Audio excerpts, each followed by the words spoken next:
Shalom saudara-saudara, anak-anakku yang Tuhan kasihi. Kembali kita akan mendengarkan firman Tuhan di akhir pekan ini. Dan karena itu saudara-saudaraku, anak-anakku yang Tuhan kasihi, mari kita berdoa memohon hikmat dari Tuhan. Tuhan Allah yang maha baik, kami mengucap syukur kepadamu ketika malam ini menjadi malam pekan yang kami jalani menjelang akhir bulan Agustus. Kami bersyukur ya Tuhan, karena kami akan kembali mendengarkan Tuhan menyapa kami melalui kebenaran firman-Nya. Maka sebagai kaum muda kami memohon hikmat dari Tuhan, supaya kami dapat mengerti dan memahami apa yang Tuhan kehendaki. Dalam nama Yesus kami berdoa. Amin. Saudara-saudara kaum muda yang Tuhan kasihi, kita akan membaca sesuai panduan lensa GKP dari Hakim-Hakim pasal 4 ayat pertama hingga ayat yang ke-10. Hakim-Hakim pasal 4 ayat pertama hingga 10 Bapak akan bacakan untuk saudara-saudara kaum muda. Deborah dan Barak. Setelah Ehud mati, orang Israel melakukan pula apa yang jahat di mata Tuhan. Lalu Tuhan menyerahkan mereka ke dalam tangan Yabin, raja Kanaan yang memerintah di Hazor. Panglima tentaranya ialah Sisera yang diam di Haroset Hagoyim. Lalu orang Israel berseru kepada Tuhan, sebab Sisera mempunyai 900 kereta besi dan 20 tahun lamanya ia menindas orang Israel dengan keras. Pada waktu itu Deborah, seorang nabiah, istri Lapidot, memerintah sebagai hakim atas orang Israel. Ia biasa duduk di bawah pohon korma Deborah. Ia biasa duduk di bawah pohon korma Deborah antara Rama dan Betel di pegunungan Efraim. Dan orang Israel menghadap dia untuk berhakim kepadanya. Ia menyuruh memanggil Barak bin Abinoam di daerah Kades, dari Kades di daerah Naftali, lalu berseru kepadanya, "Bukankah Tuhan Allah Israel memerintahkan demikian? Majulah, bergeraklah menuju Gunung Tabor dengan membawa 10.000 orang Bani Naftali dan Bani Zebulon bersama-sama engkau. Dan aku akan menggerakkan Sisera panglima tentara Yabin dengan kereta-keretanya dan pasukan-pasukannya menuju engkau ke sungai Kison. Dan aku akan menyerahkan dia ke dalam tanganmu." Jawab Barak kepada Deborah, "Jika engkau turut maju, aku pun maju. Tetapi jika engkau tidak turut maju, aku pun tidak maju." Kata Deborah, "Baik, aku turut. Hanya engkau tidak akan mendapat kehormatan dalam perjalanan yang engkau lakukan ini, sebab Tuhan akan menyerahkan Sisera ke dalam tangan seorang perempuan." Lalu Deborah bangun berdiri dan pergi bersama-sama dengan Barak ke Kades. Barak mengerahkan suku Zebulon dan suku Naftali ke Kades, maka 10.000 orang maju mengikuti dia. Juga Deborah maju bersama-sama dengan dia. Demikian saudara-saudaraku, anak-anakku yang Tuhan kasihi, firman Tuhan yang menjumpai kita saat ini. Berbahagialah kita yang mendengarkannya, memelihara serta melakukannya dalam hidup kita dari hari ke hari. Terpujilah nama Tuhan. Saudara-saudara kaum muda yang Tuhan kasihi, shalom.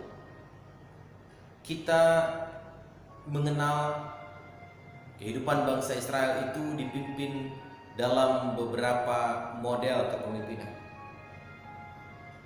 yang lumrah dan sangat kental dengan ingatan kita. Israel itu dipimpin oleh para raja. Yes, kita katakan betul. Namun sebelum ada raja-raja yang memimpin di tengah-tengah kehidupan bangsa Israel, maka bangsa Israel itu telah melewati beragam model dan bentuk kepemimpinan. Ada diantaranya adalah hakim. Hakim-hakim saudara-saudara, dalam pemahaman kehidupan masyarakat Israel pada waktu itu, bukan dalam sudut pandang seperti yang kita pahami sekarang. Hakim dalam kehidupan bangsa Israel punya peran dan tanggung jawab untuk memimpin dalam berbagai ruang lingkup dan aspek, mulai dari kehidupan politik, kehidupan pemerintahan, ataupun juga dalam konteks mempertimbangkan berbagai perkara. Itulah yang menjadi tugas hakim dan peran hakim. Nah, sebelum kehidupan Israel dipimpin oleh para raja, maka saat ini generasinya adalah sedang dipimpin oleh para hakim. Disebutkan dalam bagian yang kita baca ada Deborah, satu-satunya hakim perempuan, istri dari seorang nabi bernama Lapidot. Dia dikatakan dia memimpin bangsa Israel. Ketika bangsa Israel tengah berada dalam situasi yang sulit dan sukar menghadapi pasukan Sisera yang membuat mereka berada dalam penderitaan yang cukup panjang, maka saat itu Israel memohon pertolongan dan tuntunan agar mereka dapat mengalahkan pasukan Sisera.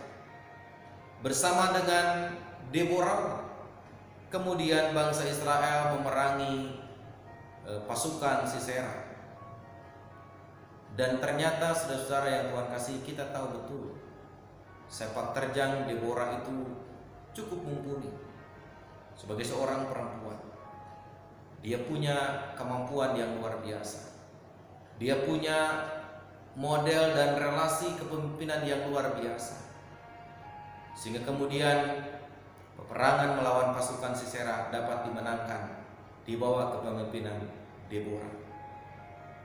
Yang Bapak mau katakan, saudara-saudara yang Tuhan kasihi, jika ada di antara saudara-saudara kaum muda yang berkata, saya tidak bisa ini, saya tidak bisa itu, saya belum punya pengalaman, saya belum punya kemampuan dalam melakukan peran pelayanan di gereja atau dimanapun, maka mari kita belajar pada Deborah.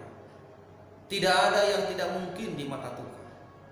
Tidak ada kata tidak bisa di mata Tuhan. Di mata Tuhan, ketika Tuhan memilih, ketika Tuhan memakai, maka yang tidak bisa pun akan Tuhan ubahkan menjadi bisa. Yang tidak mampu pun akan ubahkan menjadi mampu, sehingga kemudian bisa punya pengalaman dan kemampuan untuk melakukan apa yang dipercayakan kepada kita. Yang kedua, saudara-saudaraku yang Tuhan kasih, di mata Tuhan tidak ada laki-laki dan perempuan. Jika Tuhan berkenan untuk memakai baik laki-laki ataupun perempuan, maka Tuhan bisa memakai laki-laki dan perempuan itu untuk mewujudkan karya dan panggilannya di tengah-tengah kehidupan ini. Deborah merasakan campur tangan Tuhan dalam hidupnya.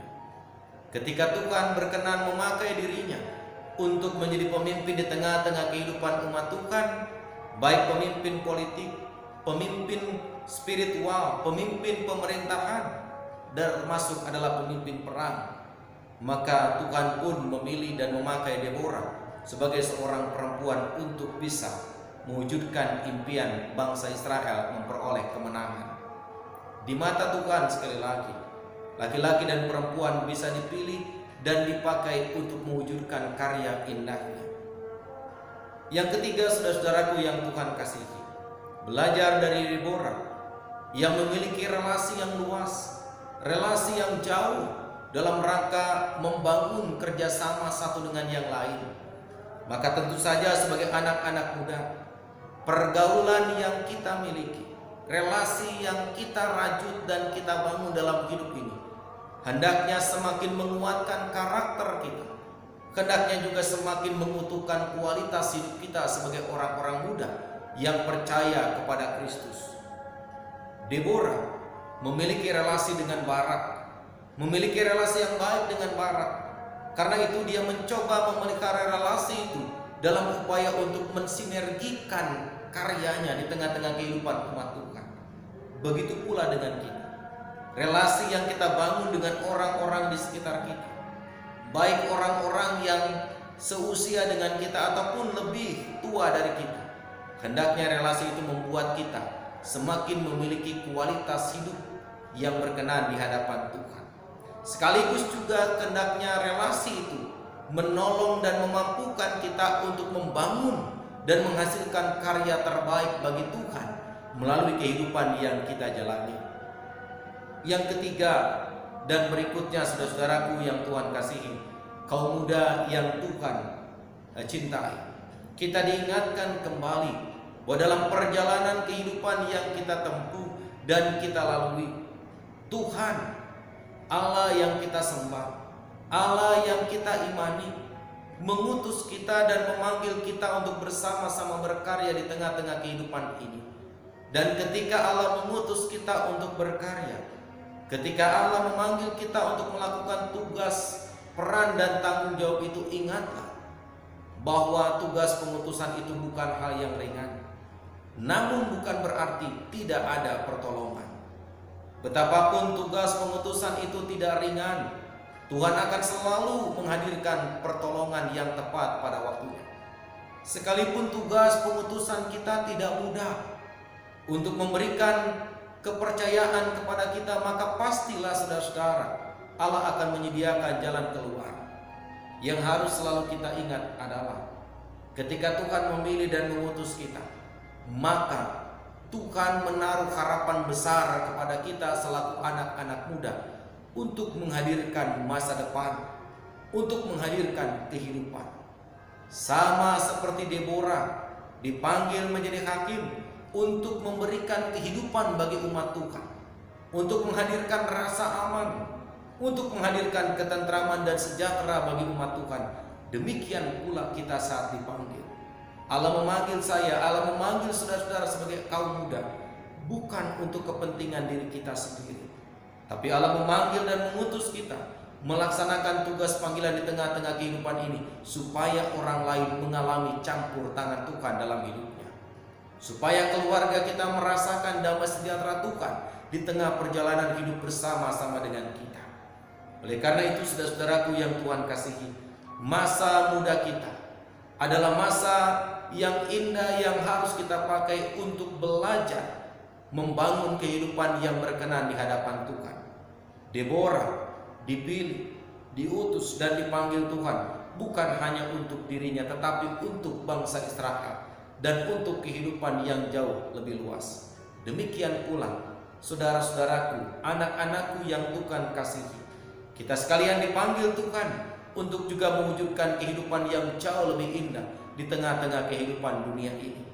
Oleh karena itu, firman Tuhan mau mengajak kepada kita, isilah masa muda kita dengan baik, isilah masa muda kita dengan belajar dan belajar kepada Deborah yang mau menghadirkan kehidupan dan masa depan yang jauh lebih indah untuk semua insan. Kita pun juga dipanggil untuk mewujudkan hal yang sama. Saudara-saudari, kaum muda Gereja Kristen Pasundan Jemaat Sadar dipanggil Tuhan, diutus Tuhan untuk menghadirkan damai sejahtera Allah di tengah-tengah kehidupan kita. Karena itu, sambutlah tugas panggilan pengutusan itu dengan sukacita, dengan penuh damai sejahtera. Percayalah, Tuhan yang mengutus, Tuhan yang akan memperlengkapi, Tuhan juga yang akan menghadirkan kehormatan bagi saudara-saudara ketika saudara-saudara setia dan tekun menjawab tugas pengutusan itu. Mari kita meneladani kisah dan panggilan hidup Deborah, karena Tuhan pun menjadikan kita sebagai alat yang berharga di matanya. Amin.